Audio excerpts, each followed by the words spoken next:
Hi, my name is Jeffrey Papen. I work with Yahoo, and I do the BGP network peering, and I also write code for network analysis. The code that I'm demonstrating today is Tundra. It stands for the Ultimate NetFlow Data Real-Time Analysis. Now, the features behind Tundra are your standard source and destination AS bandwidth analysis. This is some standard stuff that you can get from C-Flow-D. Beyond that, we have transit AS bandwidth analysis. So by combining these destination prefixes with Zebra BGP information, we can tell you how much bandwidth not only terminated on an AS, but passed through it on its way to other ASs. Looking at your BGP tables, you can also make custom AS macros. For example, just with show IP BGP and grep, you'll be able to determine how many ASs are behind a given peer or transit provider, so that you can do forecasting and peer merit analysis before you even bring up the connection. Another feature is applying billing formulas for cost-benefit budget analysis. So once you know how many megabits you would have sent to this fictitious AS macro, you could also apply either 95th percentile in plus out, whichever is greater, or 90th percentile in plus out, or formulas as wild and out there as Sprint's billing formula. Another thing you can do is analyze the local servers to see how much bandwidth they are sending and receiving from the internet. So you can build back individual properties. An example of this in Yahoo's case would be to figure out how much bandwidth, let's say GeoCities and my.yahoo is using, so that you can build back those individual properties for the bandwidth that they use. Another feature of Tundra, which I particularly like, is the symmetric network performance analysis, because you could bring up all the peers in the world, but BGP isn't necessarily going to tell you that you have increased the performance or done a better job. You could be sending all of your traffic to AS701 through a T1 just because there are fewer AS hops. It doesn't mean it's a smart thing to do. So with symmetric network performance analysis, we allow for the simultaneous testing of packet loss and latency across all of your peers or transit providers to a given destination network. We'll also give you the AS path hop count, so you can figure out how much of your traffic, how far it has to go to get to its intended customers, how many ASs that it passes through. We'll also give you some information on DOS attack detection. This would include things like ICMP Smurf attacks, SYN floods, whether or not a given port is being bombed, like your port 179 if people are attacking your BGP interfaces. And all of this is done in real time. We've configured it to run every 15 minutes, but the mileage may vary. Now, why should you care about Tundra? Because it gives you empirical data. Finally, you have some information that can prove that your network performance is actually increasing by adding these diverse paths. You can also show that your network reliability is increasing as your AS hop count decreases. And you can do forecasting and cost-benefit analysis to show that these new peers or new transit links that you brought up were actually a good idea. And in order to determine whether or not you should be adding new peers or transit links, you can figure out how much bandwidth will be going to a given peer before you turn it up, so you don't have to invest a lot of money building out, only to realize once you got there that it was a mistake. It also allows you to focus and order who it is that you want to peer with, so that you go after the big fish first. And if some of those folks don't want to peer with you, or the transit is a little outside of your price range, it allows you to generate a compelling business case by being able to document and give them real numbers over time showing how much bandwidth this interface or this connection would actually use. Why did I call it Tundra? Well, my dog's named Tundra, and I had the NetFlow data real-time analysis already worked out, and she thinks rather highly of herself and came up with the ultimate. So it was a lot easier to work out than Alpine. So how does the system work? Well, we have a router continuously exporting flows. We're using version 5 flows to standard C-Flow-D collector. I applied Dave Plonka's patch, thank you very much, Dave, for generating the raw flows off of that, and we dump the raw flows to disk. An SNMP poller will poll all of the egress interfaces off of the router every 15 minutes and calculate the averages. And then we found in the data center that does about 500 megabits of traffic inbound plus outbound. Over 15 minutes, it will generate somewhere in the neighborhood of 300 megabytes of disk space of raw flows. Bill Fumarello, another person at Yahoo, wrote a very fast C parser that will rip through that 300 megs in about 21 seconds. Combining all of the information into a summary form, because since flow data is only a sampling, you can't add up the number of bytes that an interface used and say that that's how much actually went to UNINET or that's how much actually went to Sprint. What we would do is, in the case of UNINET, we'd add up all of the byte counters for AS701 and divide it by all of the byte counters that went through the interface to give a percentage that went to AS701. Another thing that it does is take all of the destination prefixes that are /32s and convert them to /24s so that we can do the zebra lookup for all of the all of the destination subnets and figure out how much bandwidth will go to each AS along the AS path of the route to the customer. And then finally, the flow percentages are multiplied by the SNMP stats to actually give you accurate information of how much bandwidth went to a given AS. A couple caveats associated with flow data in version 5's current form is that you don't have any previous IP address, so you're not able to figure out if you have a link to a public peering exchange, who sent you given information if, let's say, you had 30 peers on the other side of a GIGE or a FASTI. Because it does have a next hop IP, however, you can figure out how much bandwidth went to all of the individual peers across the public peering connection. Tundra also allows for more accurate information by, if you have a gig trunk connected to, let's say, a 2948 that has a bunch of fast Ethernet TNIs, you're not getting the SNMP statistics off of the gig interface that has the trunking, but instead you can get the SNMP stats off of the individual fast Ethernet ports. So you can get highly accurate bandwidth analysis to each of your individual peers. Now, what kind of flow data will Tundra present? For the AS bandwidth, it'll give you the inbound and the outbound and the transit, how much bandwidth actually went through a given AS. For the port information, you can find out how much went in, came in or out to a given port. This is interesting for denial of service attacks and to make sure that things like telnet are actually shut off. For protocols, you can also see inbound and outbound traffic, which is interesting for things like Smurf attacks and to make sure that if you don't have DNS servers in a given location that you're not seeing UDP information, things to that effect. And again, for servers for individual source IPs, you can group them together to document how much bandwidth individual services or properties or however you break up your organization, how much bandwidth they're using, and assign a dollar amount to that bandwidth. And unfortunately, because of the asymmetric nature of routing, we can only get the AS path information on the outbound, not on the inbound. Sorry, SBC.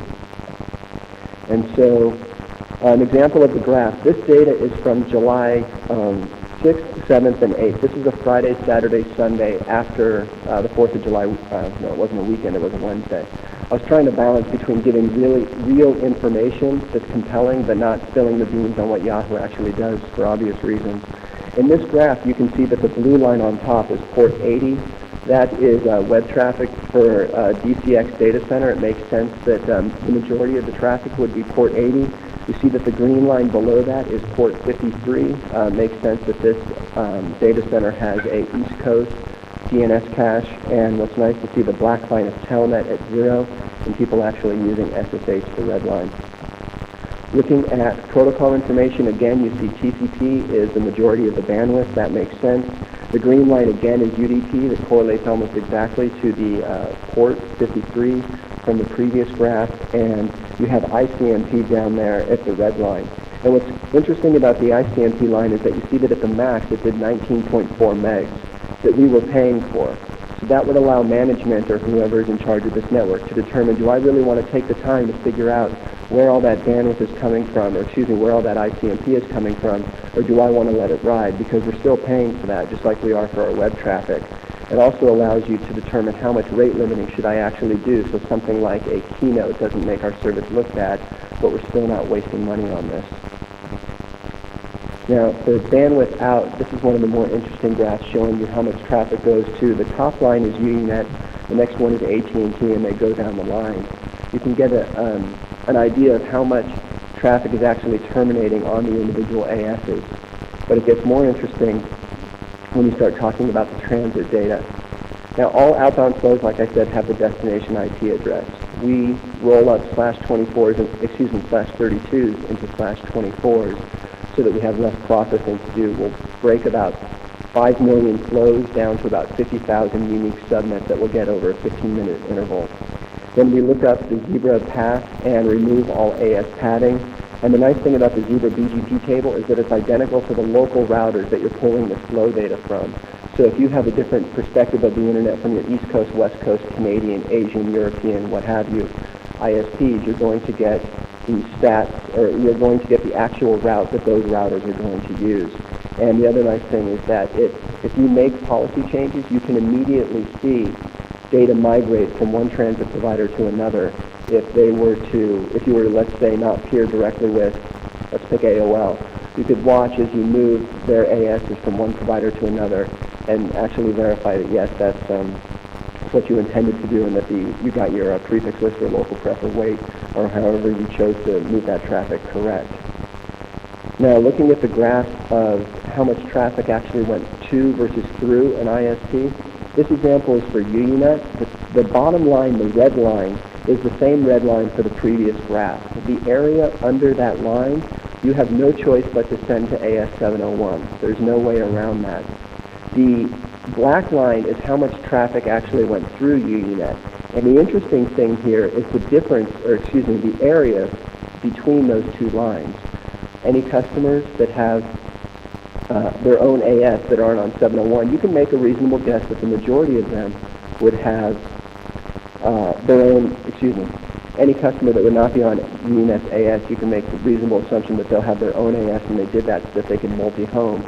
So you have the chance of picking up those customers from somewhere else. So rather than paying the $400 or $500 per megabit that UUNet wants to charge, there's a possibility for the majority of the traffic that's represented by AS701 to be picked up somewhere else. Another interesting bit of information that Tundra provides is your AS hop count information. Now here, hop 0 is obviously our network, Yahoo, and hop 1 is our peering ISP. This is for a singly home data center that doesn't leverage any peering. You'll notice that only a third of 1% goes to our peering ISP. In this case, it's Exodus, which we don't necessarily begrudge because they have other web servers and other hosting properties. They don't have eyeballs. But what becomes interesting is when you look at Exodus's directly connected peers at hop number 2, you have 15 and 12% of your traffic going to those networks. And as you move farther and farther away, the vast majority of our traffic doesn't go to Exodus peers, but peers of their peers. And you have more than twice as much traffic going to peers of peers of peers as you do to those directly connected to Exodus. I'm of the opinion, especially after trying to get this laptop working, that Murphy's Law is going to have an exponential increase in the likelihood of anything going wrong as you increase the number of AS hops you have to roll through. There's more people involved, there's more likelihood of pilot error, of gophers chewing a circuit, a router going bad. Pick your poison. The farther away I have to go and the more things that are involved, the more likely they are to break. So if I can, via peering, via buying more transit, via whatever method you prefer, move the majority of my traffic to 1, 2, at the most 3 AS hops away, then I've made substantial gains in trying to increase the reliability and overall performance of my network because I mitigate the risk of having an Exodus outage take out all of my traffic. Another interesting thing about this AS hop information is that you'll notice in the graph that I cut for time that over a 24-hour interval, you'll notice that in the middle of the night, the traffic that is 2 and 3 AS hops away dips down, and the traffic that's 4, 5, and 6 AS hops away actually surpasses it as Asia and Europe wakes up and starts pulling your traffic. So you see some interesting trends in at what time of the day, how far your traffic has to go to get to the intended customer. Now for performance analysis. There's an ongoing debate, and I know that Nanog's mailing list won't shy away from it, as to whether or not we want to use ICMP or send TCP packets with a bogus SYN and ACK and time how long it takes to get the reset back. The advantages of TCP are that you're going to walk through any Cisco ACL or non-stateful ACL. I should probably throw Juniper in there too, just to be fair. You're also going to be higher in the protocol stack, so the likelihood of your being queued up is less, and you're not going to be rate limited by CAR or other ICMP rate limiting features, so you're going to get better data. Downside is that you look like a denial of service attack. So it's sort of a etiquette question and what you're comfortable with. A good socket programmer could whip up either one relatively easily. The other nice thing about the testing that we do is that it's done from your network. A lot of times you have a situation where an ISP will provide you a matrix from every gateway to every other gateway on their backbone. They'll tell you how long the round trip times are, but you may not care how long it takes to get from Atlanta to Poughkeepsie because your traffic doesn't cross that link. All of the performance analysis here is done from your routers out across their interfaces and will come back into your interfaces, not necessarily to some other ISP or some other data center, some other peering transit link that you don't care about. The method that we use for setting up this testing is route maps. The reason I prefer route maps is that I can assign a single IP per peering or transit interface, and I can guarantee consistently that all of my packets are going to go out that interface. The nice thing about that is that I don't have continuous IBGP flapping by updating a bunch of /32s, and I don't have to have /32 static routes added to my routers. And you have no third-party software logging onto your routers. Depends on your comfort level and whether or not you trust that and whether you have a problem with that. I mean, obviously, everyone's mileage would vary, but I'd rather set something up once and let it ride. The best part, though, is that you can simultaneously test through every one of your interfaces to the same target all at the same time. So if we want to go to Timbuktu.net, I don't have to roll through all 50 of my transit providers and peering links at 5-minute sampling intervals and get back sometime, 5 hours later. I can actually have symmetric data that said at the same time, how are we performing? So the next steps for Tundra. I've been promising friends since the last NANOGs, and I'm going to write a white paper, and I really mean it. It will get written. The other thing is that I'm looking for help on developing this. This is a hobby. It's not my job. I actually have routing and router jocking to do, which I promise you I can handle better than I can a laptop. I'm looking for others. I'm also looking for maintainers to help finish baking the code and the configuration before we release it to the internet community. We absolutely want to make this open source. This isn't something that we're looking to sell. This isn't something that I get to stand up here and say, haha, we have it and you don't. We want more and more people to use it. We want more people to develop it. We want more people to build it. My goal is for Tundra to become to BGP what MRTG is to SNMP. Everybody uses it, not necessarily because it's the best thing out there, but because the price is right and they get relatively good information from it. And the licensing is GPL, and who's here with us? And if you're ever around, you have to pet my dog. So if you have any questions, I'm Jeffrey at Papen.com. Since I'm already married, that email address is not likely to change anytime soon. Or if it's work-related or about Yahoo, you can reach me at jpapen@yahoo.com. So, any questions? You've got a couple of email questions. One, doesn't CFlowD/FlowScan already give us this capability?